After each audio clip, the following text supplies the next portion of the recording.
দেখো মাঠে ফুটবল খেলার টুর্নামেন্ট হচ্ছে।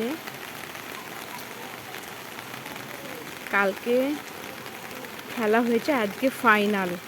দেখো মাঠের অবস্থা, কি করে ফুটবল খেলাটা হবে আমি তাই ভাবছি। আজকে মনে হয় ফুটবল খেলা হবে না। দেখো মাঠে টই টুপ জল, কি জল জমেছে, কি পরিমাণে বৃষ্টি হয়েছে। এর মধ্যে কি করে ফুটবল খেলাটা হবে? আজকে তার মানে খেলা বন্ধ। ছেলেপেলেরা কেমন মাঠের মধ্যে দৌড়দৌড়ি করছে জল নিয়ে। কি জল, এই যে জলে থই থই থই থই, কত জল, মনে হয় সাঁতার কাটা যাবে। এই এত জলে কি করে ফুটবল খেলা হবে?